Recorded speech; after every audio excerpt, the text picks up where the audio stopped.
Saudara, KPK menetapkan Bupati Bekasi Ade Kussuara sebagai tersangka kasus dugaan suap proyek senilai 14,2 miliar rupiah. Dan mirisnya dalam kasus ini Ade Kussuara ditetapkan sebagai tersangka bersama sang ayah HM Kunang yang juga merupakan kepala desa. Tidak main-main, saudara. HM Kunang berperan sebagai kurir penerima uang suap yang diberikan secara bertahap. Kita akan bahas soal ini bersama dengan peneliti Pusat Kajian Anti Korupsi Universitas Gadjah Mada. Sudah ada Mas Zainur Rohman melalui sambungan daring. Selamat pagi, Assalamualaikum Mas Zainur. Waalaikumsalam warahmatullahi wabarakatuh. Selamat pagi Mbak Adisti. Iya, ini kan miris sekali ya, begitu ya, seorang bupati, begitu ya, pucuk pimpinan dari Kabupaten Bekasi, Jawa Barat ini menjadi tersangka ditangkap dalam operasi tangkap tangan, bahkan bersama sang ayah yang merupakan kepala desa. Bahkan peran dari sang ayah menjadi kurir, begitu ya. Nah, bapak anak jadi tersangka dalam kasus korupsi. Bagaimana kemudian Anda melihat kasus ini? Apa yang salah di sini? Ya, sebenarnya rakyat sudah sangat lelah ya dengan korupsi yang dilakukan oleh para pejabat daerah. KPK bahkan kemarin hat-trick di tanggal 18 Desember 2025 melakukan 3 OTT dalam satu hari. Artinya memang korupsi di daerah ini masih sangat merebak, sangat banyak terjadi di berbagai daerah dengan modus yang mirip-mirip. Yang pertama adalah jual beli paket pengadaan barang dan jasa, yang kedua biasanya adalah terkait dengan suap perizinan, yang ketiga biasanya pengisian jabatan publik, dan yang keempat adalah otak-atik di dalam penggunaan anggaran di daerah. Nah, yang menarik dari kasus Bekasi ini adalah adanya kolaborasi kejahatan dalam satu keluarga. Ada ayah yang harusnya memberikan contoh keteladanan, tetapi justru menjadi operator, menjadi pemain, menjadi pengepul dari korupsi yang dilakukan oleh anaknya. Tapi ini Mbak Adisti, ini tidak khas Bekasi. Kasus korupsi melibatkan keluarga itu sebenarnya sudah sangat banyak ya di Indonesia ya. Kalau kita ingat dulu di kasus Banten itu ada Ratu Atut ya dengan Wawan, itu adik kakak ya. Juga sebenarnya ada kasus-kasus lain ya, misalnya kasus di Sumatera, kasus di tempat-tempat lain, itu banyak yang kemudian kasusnya itu melibatkan keluarga. Warga. Bahkan untuk di tingkat pusat juga ada kan Mbak Menteri yang mantan Menteri Olahraga itu yang melibatkan saudaranya di dalam kasus korupsi. Jadi ini sebenarnya kita bisa melihat keluarga bekerja sama untuk mengeruk kekayaan ya dioperatori oleh orang yang sedang tidak menjabat, dengan harapan Mbak Adisti kalau sedang tidak menjabat itu tidak akan dipantau oleh KPK, tidak akan terjerat kasus hukum karena dia bukan pejabat. Tetapi kan KPK tidak hanya memantau pejabatnya, keluarganya juga dilihat. Ketika ada kesepakatan antara pejabat dengan keluarganya, mereka dijerat dengan pasal 55 sebagai pelaku penyerta. Mbak Adisti. Oke, ada kolaborasi kejahatan dan pola-pola semacam ini adalah pola-pola klasik lama yang kemudian tidak hanya terjadi di Kabupaten Bekasi, begitu ya, sejumlah daerah juga pernah terjadi. Kalau kita lihat ayah Bupati Bekasi ini tadi benar, HM Kunang merupakan sosok yang bukan orang sembarangan. Kita tahu HM Kunang juga merupakan kepala desa, bahkan tokoh masyarakat jawara, tapi kemudian justru kemudian menjadi kurir alias perantara kasus korupsi. Apakah kemudian kita melihat ada memang penyalahgunaan jabatan untuk memanfaatkan kepopulerannya untuk korupsi atau seperti apa? Atau kemudian memang ada yang salah dari sistem pilkada kita yang memang dalam tanda kutip ya memang biaya politik itu mahal dan harus balik modal? Ya, soal jawara-jawara ini juga pernah terjadi di kasus konteks di Banten ya, Mbak Adisti ya. Nah, kalau ditanya apakah kemudian dengan posisi kulturalnya yang kuat, seseorang kemudian menggunakan kewenangan yang dimiliki berdasarkan jabatannya itu secara menyimpang begitu ya. Ya itu bisa gitu ya. Jadi semakin tinggi posisi kulturalnya, ketika dia memegang posisi struktural, dia lebih abuse, lebih kuat potensinya untuk menyimpang karena kontrol yang lemah. Nah, yang kedua tadi pertanyaan Mbak Adisti, Apakah ini disebabkan karena biaya politik yang tinggi? Betul, Mbak Adisti, karena memang biaya politik kita itu sangat tinggi sehingga ada kebutuhan untuk mengembalikan modal dan memupuk modal untuk kontestasi berikutnya. Yang jadi pertanyaan, mengapa biaya politik di Indonesia itu khususnya terkait dengan pemilihan kepala daerah sangat tinggi, Mbak Adisti? Hmm. Ada dua komponen utama yang menyebabkan biaya politik itu sangat tinggi di pemilihan kepala daerah. Yang pertama adalah kandidasi buying, membeli perahu, membeli dukungan dari parpol pengusung.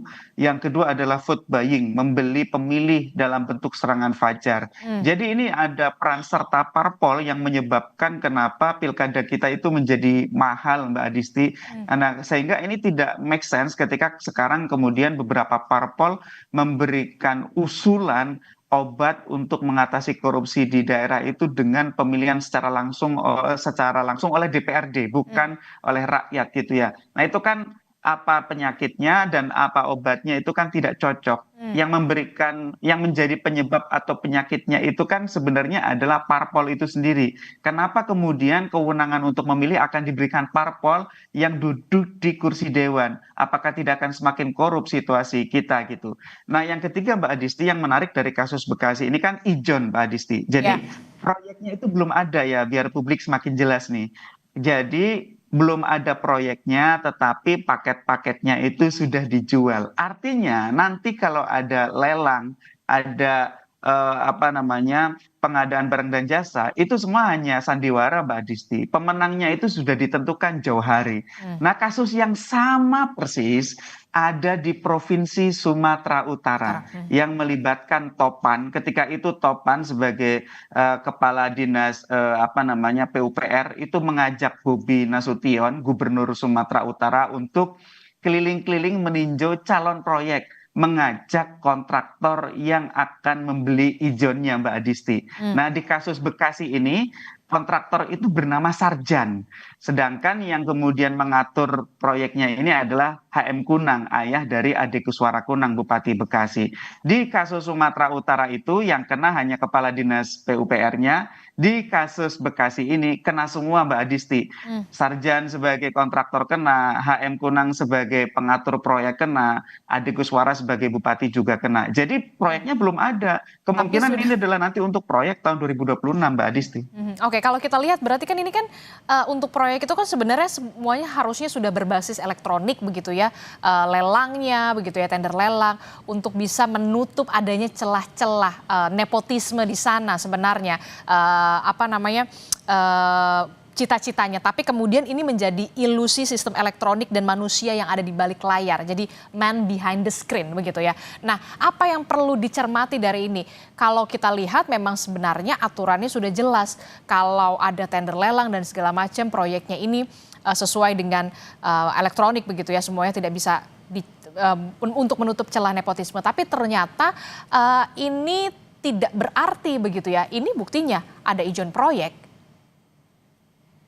Ya, elektronik itu kan hanya salah satu cara ya. Tapi ternyata semua masih bisa dimainkan, Mbak Adisti. Bahkan ya, permainan mengintervensi sistem elektronik itu juga terjadi di berbagai kasus yang sudah pernah disidangkan terkait dengan tindak pidana korupsi. Peran dari pejabat itu masih sangat besar untuk menentukan siapa yang dimenangkan di dalam lelang tersebut. Nah, nanti biasanya ketika itu sudah di set up sejak awal, yang ikut lelang pun Mbak Adisti itu sudah diatur sedemikian rupa. Misalnya ada 10 peserta lelang. Sebenarnya dari 10 peserta lelang tersebut semuanya sudah sering terhubung. Siapapun yang akan dimenangkan sebenarnya mereka bisa satu pemilik dengan berbagai bendera atau mereka sudah arisan Mbak Adisti. Biasanya kalau yang akan dimenangkan itu akan mengajukan harga penawaran paling menarik, paling rendah. Sedangkan yang lain-lain itu nanti akan menawar dengan harga yang sangat tinggi sehingga akan dikalahkan. Atau syarat-syaratnya Mbak Adisti yang memang sengaja tidak akan dimenangkan itu syarat-syaratnya itu ada yang tidak dipenuhi. Ataupun kalau memang ada satu orang luar yang tiba-tiba masuk di luar gerombolan itu nanti akan ada syarat-syarat yang dianggap tidak memenuhi ketentuan sehingga akan dikalahkan. Jadi pengaturan di dalam lelang itu sudah merupakan permainan yang sangat biasa di birokrasi kita gitu ya. Semua sangat mudah untuk dimainkan dan ini ada peran penting dari ULP ya, unit layanan pengadaan atau UKPBJ, di mana seharusnya mereka itu bekerja secara independen, tetapi pada praktiknya mereka masih sangat tunduk dan patuh kepada keputusan dari pimpinannya, khususnya adalah kepala Kepala daerah. daerahnya. Nah, kepala daerah itu mengkapling-kapling proyek ABC untuk si X, proyek DEF untuk Y, dan seterusnya. Dan masing-masing ada harganya Mbak Adisti, biasanya antara 7 sampai 15%. Itu di luar nanti mereka sendiri di antara sesama penyedia barang dan jasa akan arisan, akan mengatur kesepakatan. Kemudian biasanya yang membeli seperti proyek ijon ini Mbak Adisti, itu mereka itu bukan pelaksananya. Nanti sama pengijon ini akan dijual kepada perusahaan-perusahaan yang real sebagai pelaksana atau biasanya adalah subkontraktor-subkontraktor itu. Jadi orang hanya jualan kertas itu bisa dapat keuntungan yang sangat besar ketika mereka punya akses kepada kepala daerah. Mbak Adisti. Oke, jadi apapun sebenarnya mekanismenya, aturannya sebagaimanapun untuk menutup celah-celah itu kalau bukan dari pucuk pimpinannya yang bersih ya sama saja begitu ya. Terakhir saya ingin tahu juga, Bung Zainur, poin kritis apa yang bisa Anda sampaikan dari kasus yang menimpa dari atau menjerat dari Bupati Bekasi Jawa Barat ini? Termasuk juga yang melibatkan sang ayah yang kita tahu merupakan kepala desa, bahkan juga jawara, tokoh masyarakat, dan tentu saja ini harus menjadi alert yang keras sekali untuk kepala daerah. Ya, Indonesia harus melakukan perubahan di dalam sistem politiknya, termasuk di dalam penyelenggaraan pemilihan kepala daerah.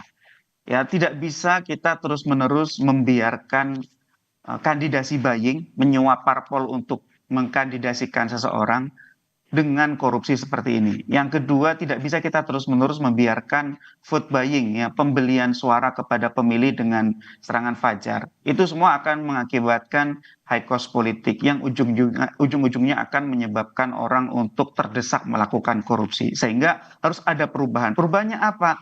Ya, ke depan bagi parpol yang menjual kandidasi itu harus diberikan sanksi. Misalnya pencalonannya dibatalkan. Begitu juga bagi calon yang membeli suara pemilih itu harus dibatalkan meskipun mereka sudah memenangkan pemilihan. Yang kedua, saya pikir perlu ada perbaikan di dalam pengawasan ya oleh DPRD, oleh inspektorat. Inspektorat di daerah Mbak Adisti sangat tidak berdaya ketika menghadapi perilaku buruk dari pimpinannya yaitu kepala daerah.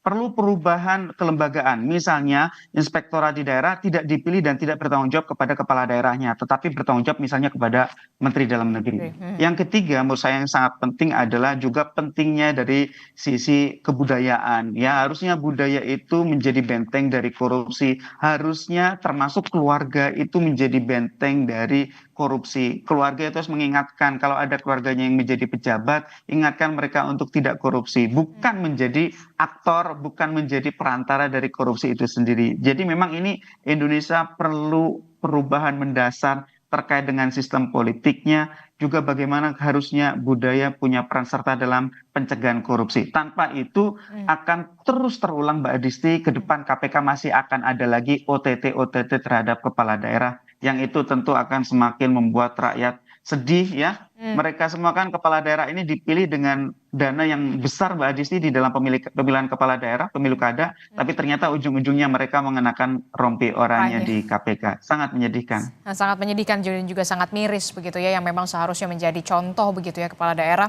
Nah, terakhir itu kan tadi soal bagaimana perubahan sistem politik. Tapi kemudian apa yang harus menjadi pembelajaran juga bagi kita masyarakat untuk bisa jeli melihat bagaimana pemimpin yang benar-benar kompeten, punya kapabilitas dan juga punya integritas untuk memimpin wilayah kita masing-masing. Ya, harusnya rakyat sudah semakin cerdas ya, semakin paham bahwa ketika kita memilih pemimpin hanya karena popularitasnya atau hanya karena kedekatan emosionalnya dari sisi patrimonialisme kita, itu kita akan berujung kepada kerusakan dalam bentuk korupsi. Yang paling penting bagi rakyat, Mbak Adisti, yang pertama rakyat harus tolak politik uang dalam bentuk apapun. sadarlah siapapun calon yang melakukan politik uang pasti ujung-ujungnya akan korupsi. Itu sudah hukum alam, pasti gitu ya. Ketika rakyat menerima uang amplop 100.000 terdesak kebutuhan, maka berarti dia sudah menjual masa depannya selama 5 tahun ke depan. Rakyat harus tolak itu. Yang kedua, rakyat harus hukum parpol-parpol yang melakukan politik uang, termasuk ketika misalnya parpol itu menggunakan strategi pemenangan dengan menyebar amplop kepada pemilih. Yang ketiga, rakyat harus jeli untuk mengawasi proyek-proyek pemerintah. Ketika ada banyak proyek pemerintah yang janggal, maka rakyat harus lapor, termasuk melaporkannya kepada aparat penegak hukum seperti KPK yang semua salurannya sudah terbuka. Dengan partisipasi rakyat, maka pejabat tidak akan mudah melakukan korupsi. Semakin banyak laporan, artinya ada masalah. Ketika ada masalah seperti itu, aparat penegak hukum akan turun untuk melakukan investigasi, untuk melakukan audit. Apakah betul ketika ada banyak laporan seperti itu terjadi dugaan penyimpangan? Biasanya semakin banyak laporan, maka betul ada kejanggalan di dalam proyek itu sehingga aparat penegak hukum akan menelisik lebih jauh dan menerjunkan tim untuk memastikan bahwa proyek itu bisa dikawal dengan benar. Kalau ada korupsinya bisa ditindaklanjuti dalam bentuk penindakan dengan melakukan penyelidikan dan penyidikan dan berujung kepada OTT. Mbak Adisti. Oke, baik. Terima kasih peneliti Pusat Kajian Anti Korupsi Universitas Gadjah Mada, Mas Zainur Rohman telah bergabung bersama kami dalam Sapa Indonesia Pagi. Terima kasih. Sehat selalu. Assalamualaikum. Sama-sama.